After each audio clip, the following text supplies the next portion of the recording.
আজকে আমরা এই ভিডিওতে east Bengal versus FC Goa match, যেটা কালকে 5টার সময় হওয়ার কথা, সেই ম্যাচটাকে নিয়ে একটা ম্যাচ প্রিভিউ মতো করব। এছাড়াও কিছু ইনজুরি আপডেট দেব, যার মধ্যে রয়েছে ইস্ট বেঙ্গলের প্লেয়ার নাওরেম মহেশ সিং, সে কিন্তু কালকের ম্যাচে ফিরছে।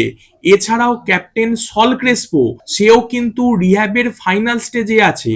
সুতরাং কালকেও কিন্তু তার বেঞ্চে থাকার একটা উজ্জ্বল সম্ভাবনা রয়েছে, সেই নিয়ে তোমাদের কাছে আলোকপাত করব। আর তাছাড়াও দুই দলেরই ফার্স্ট ইলেভেন কি হতে পারে সেই নিয়েও আলোচনা হবে। তো চলো ভিডিওটা শুরু করা যাক। Welcome to A to Z sports voice. তোমরা যদি চ্যানেলে প্রথম এসে থাকো তাহলে সাবস্ক্রাইব করে বেল আইকনটাকে বাজিয়ে দাও ফুটবল এবং ক্রিকেট সংক্রান্ত যাবতীয় আপডেট পাওয়ার জন্য। আর ডেইলি আপডেটেড থাকার জন্য আমাদের আদার social media ID Facebook, Insta এগুলোকে ফলো করে রাখতে পারো। নাও কাম টু দ্য পয়েন্ট। দেখো, ইস্ট বেঙ্গল আর এফসি গোয়া, এই দুই দল কালকের ম্যাচের আগে কিন্তু মোট 8বার নিজেদের মুখোমুখি হয়েছে এবং গোয়া জিতেছে তার মধ্যে 5বার আর ইস্ট বেঙ্গল জিতেছে 1বার, আর ড্র হয়েছে মোট 2বার। সুতরাং বুঝতেই পারছো ইস্ট বেঙ্গলের স্ট্যাট এগেনস্ট এফসি গোয়া কিন্তু ভালো নয়, একেবারেই ভালো নয় বলা চলে। তবে এখন কিন্তু ইস্ট বেঙ্গলের নতুন সকাল, নতুন কোচ এসছে, কোচ অস্কার, তার হাত ধরে ইস্ট বেঙ্গল কিন্তু আইএসএল এর প্রথম দুটো ম্যাচ এগেনস্ট নর্থ ইস্ট 3-0 গোলে জিতেছে আর এগেনস্ট দিল্লি 4-1 গোলে জিতেছে। মানে বুঝতেই পারছো ইস্ট বেঙ্গল স্টার্টটা কিন্তু বেশ ভালোই দিয়েছে।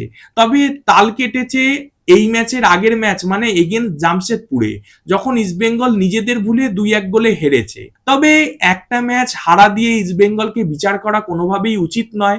ইস্টবেঙ্গল কি করে ফিরে আসতে হয় সেটা জানে, তারা আগেও ফিরেছে এবং আবারও ফিরবে। সুতরাং ইস্টবেঙ্গলের কথা এলে প্রথম থেকে ইস্টবেঙ্গলের উচিত যে মিডফিল্ড ডমিনেটেড ফুটবল খেলা এবং মিডফিল্ডটাকে নিজেদের ক্যাপচারে নিয়ে নেওয়া, এবং সেটা যদি ইস্টবেঙ্গল না নিতে পারে, আমরা জানি এফসি গোয়াও কিন্তু পজিশন বেস্ট ফুটবল খেলে।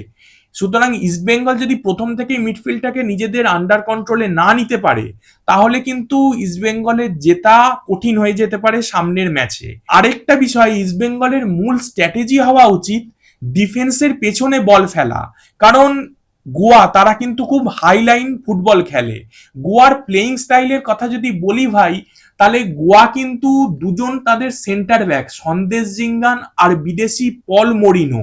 সন্দেশ জিঙ্গান অবশ্যই গোলকিপারের থেকে একটু কাছাকাছি খেলে আর পল মরিনো একটু এগিয়ে আসে।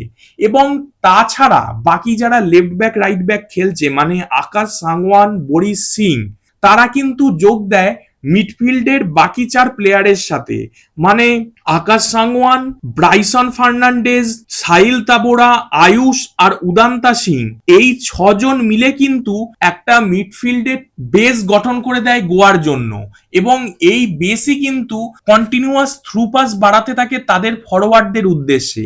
এবং এই ফরওয়ার্ডদের কথা যদি বলি, ঈশান পন্ডিতা, দেখো ঈশান পন্ডিতা কিন্তু ভারতীয় ফুটবলে খুব পরিচিত মুখ, সে বিদেশে আগে খেলে এসছে, তার যথেষ্ট ট্যালেন্ট আছে। এবং সে জুয়ান ফেরান্দো যখন গোয়ার করছিল তার আমলে কিন্তু মানে চেঞ্জ হিসেবে নেমেই গোল করে দিত, এরাম তার একটা স্ট্যাট হয়ে গেছিল।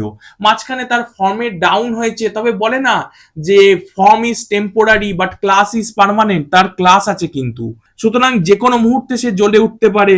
এছাড়াও কিন্তু তাদের যে ফরওয়ার্ড ড্রেজিক, সে কিন্তু লাস্ট 3টে ম্যাচ মানে গোয়া লাস্ট 3টে ম্যাচ খেলেছে এগেনস্ট কাশি, সেখানে তারা ড্র করেছে, এগেনস্ট মোহামেডান সেখানে তারা 0-2 গোলে মোহামেডানকে হারিয়েছে, আর এগেনস্ট দিল্লি সেখানে তারা কিন্তু 1-0 গোলে দিল্লিকে হারিয়েছে।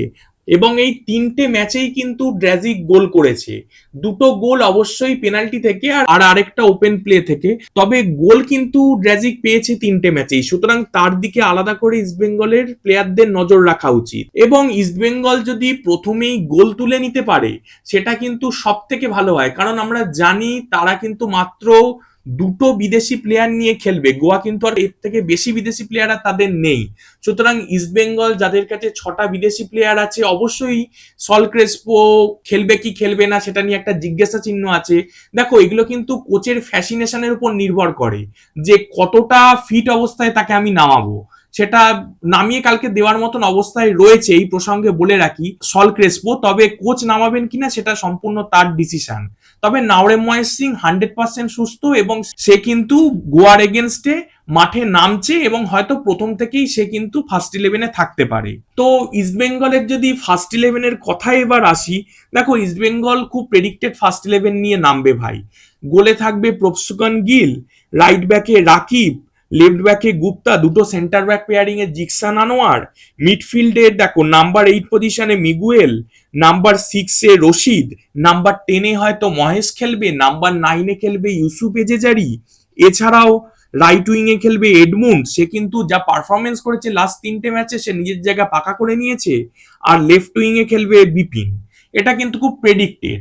অপরদিকে গোয়া দেখো তারা কিন্তু পরপর দুবার কনজিকিউটিভ দুটো সিজনে সুপার কাপ জিতেছে এবং তাদের কোচ কিন্তু একই রয়েছে, সেটা মানালো মার্কুয়েজ রোকা, পোড় খাওয়া কোচ আইএসএল এর। সুতরাং সে কিন্তু জানে কিভাবে এই বড় বড় টিমদের আটকে দিতে হয়।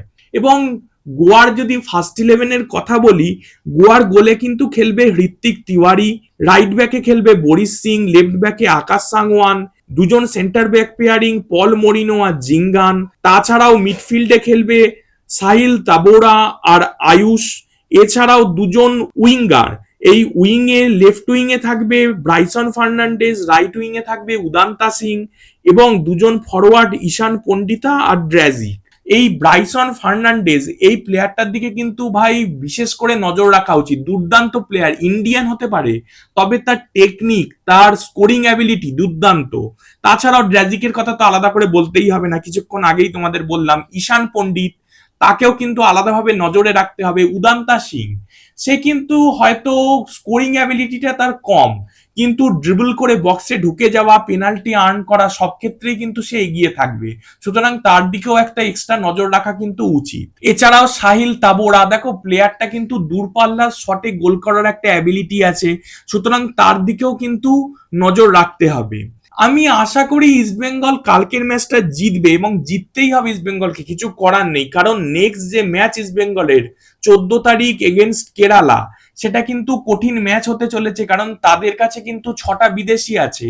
সুতরাং এই ম্যাচটা কিন্তু তুলনামূলকভাবে সহজ, যেহেতু তাদের দুটো বিদেশি রয়েছে, 6টা নেই। এবং এই ম্যাচটা থেকে যদি পুরো পয়েন্ট তুলতে পারে তাহলে কিন্তু ইস্টবেঙ্গলের কনফিডেন্সটাও বাড়বে, যেহেতু আগের ম্যাচটা তারা হেরে আসছে নিজেদের ভুলে। অবশ্যই কনফিডেন্স বাড়লে তারা কিন্তু কেরালাকেও হারিয়ে আবার লিগ টেবিলের ওপরের দিকে ওঠার চেষ্টাটা শুরু করতে পারবে। তো আমার মনে হয় কালকে ইস্টবেঙ্গল জিতবে এবং ভালো খেলবে। তোমাদের কি মনে হয় কালকে ইস্টবেঙ্গল ভার্সেস এফসি গোয়া ম্যাচের রেজাল্ট কি হতে পারে? কমেন্ট করে জানাও। আর ভিডিওটা ভালো লাগলে সাবস্ক্রাইব করে বেল আইকনটাকে বাজিয়ে দাও, লাইক করো, কমেন্ট করো, শেয়ার করো। Thanks for watching. জয় হিন্দ, জয় ভারত।